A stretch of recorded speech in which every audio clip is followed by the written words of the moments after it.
Okay, let's proceed with practice problem number 7.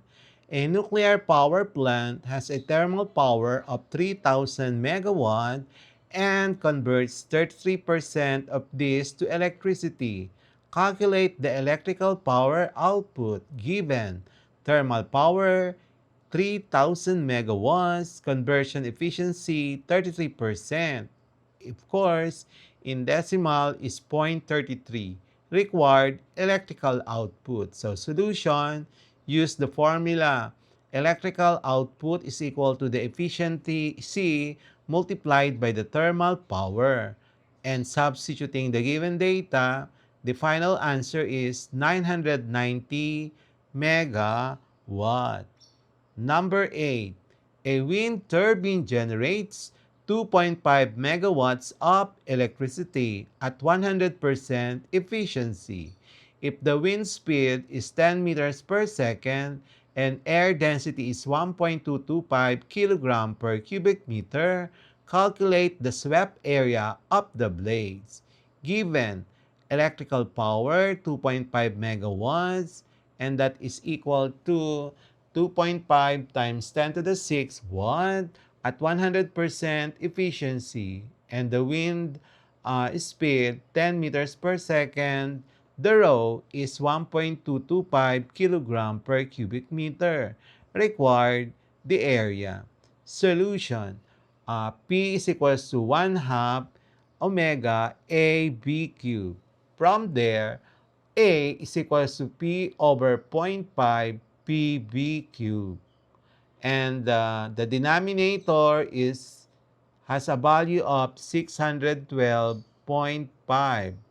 So the area is equal to, substitute the given data for the electrical power, and then the value of the denominator, the final answer is um, 4,081.63 meters squared, which is the swept area. Number 9. A tidal power plant uses a water flow rate of 400 kilograms per second with a height difference of 6 meters. If the efficiency is 60%, calculate the electrical power output. Use G is 9.8 per second meter per second squared. So given mass flow rate 400 kilograms per second, height 6 meters, efficiency 60%, gravitational constant 9.8 meter per second, required electrical power. Solution. Mechanical power is equal to the mass flow rate multiplied by G and the height. Then, substitute the given data. The calculated value is 23,520 watt. And the electrical power is the efficiency multiplied by the mechanical power. And the mechanical energy.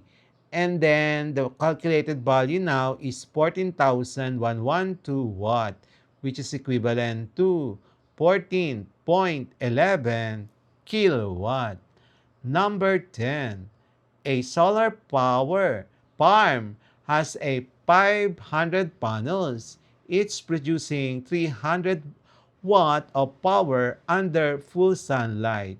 If the farm receives sunlight for 6 hours a day, calculate the total daily energy production in kilowatt hours.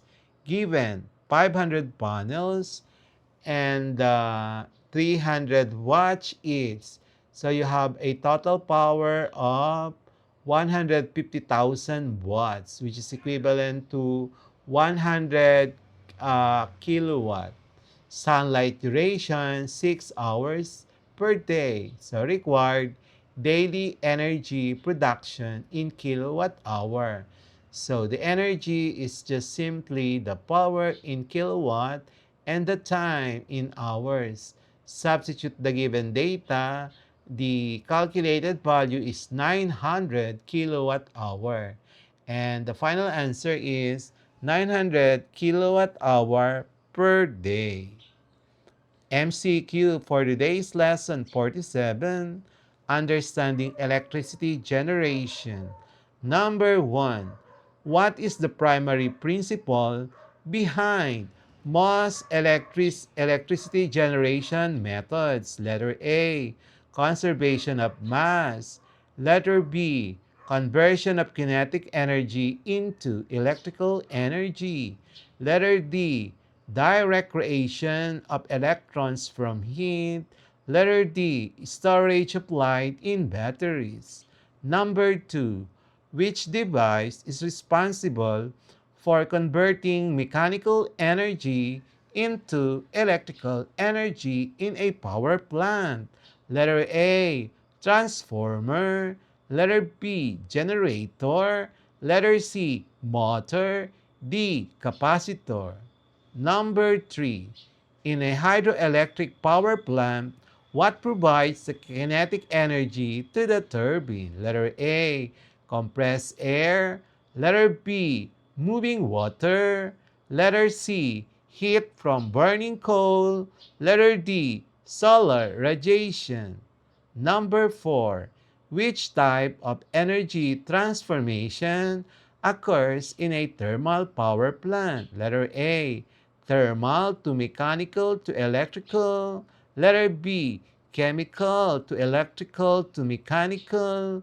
Letter C. Electrical to thermal to mechanical. Letter D. Nuclear to mechanical to thermal. Number 5. The movement of a conductor in a magnetic field produces electricity according to letter A. Ohm's law, letter B. Faraday's law of electromagnetic induction, letter C. Newton's first law, letter D. Coulomb's law. Number 6. Which renewable energy source uses photovoltaic cells to generate electricity? Letter A. Wind. Letter B. Solar. Letter C. Geothermal. Letter D. Hydroelectric. Number 7. In a wind turbine, what turns the rotor blades? Letter A. Steam power. Steam pressure. Letter B. Wind flow. Letter C. Wind. Letter D. Magnetic force. Number 8. Which of the following is not a renewable energy source? Letter A. Solar. Letter B. Wind. Letter C. Coal. Letter D. Hydroelectric. Number 9. What is the role of the turbine in electricity generation? Letter A. Store electricity. Letter B. Convert mechanical energy into heat.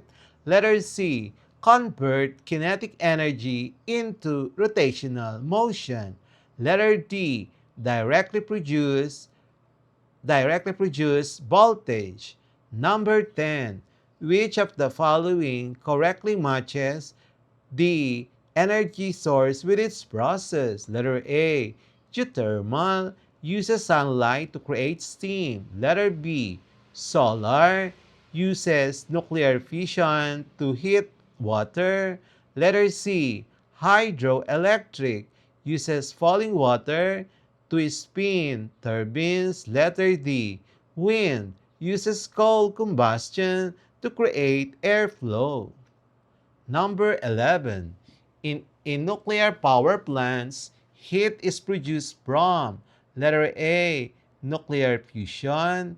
Letter B. Nuclear fission. Letter C. Combustion of uranium. D. Magnetic induction. Number 12.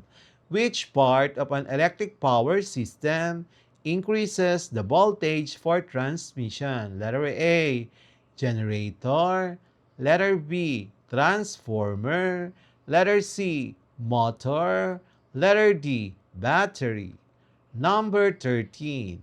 What is the primary environmental benefit of renewable energy sources? Letter A. They are always available 24 hours, 7 days a week.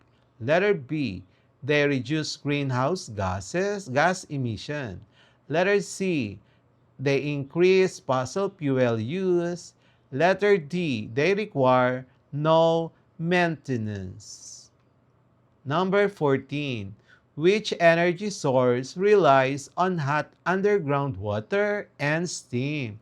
Letter A, wind energy. Letter B, geothermal energy. C, solar energy. D, hydroelectric energy. Number 15.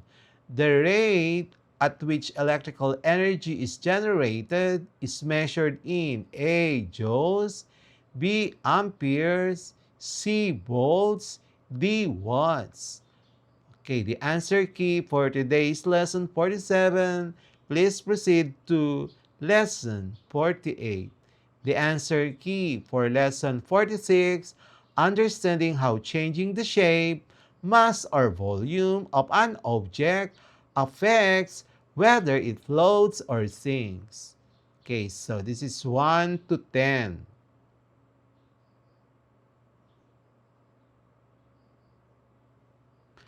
And that's it for today's lesson here on Smile Road. If you learned something new today, don't forget to hit that like button and share this video with your classmates. And make sure to subscribe and tap the notification bell so you'll be the first to know when a new lesson drops. This is Sir M, reminding you that learning doesn't stop after the bell rings. Keep asking, keep exploring, and always walk the road of knowledge with a smile. Thank you, everyone.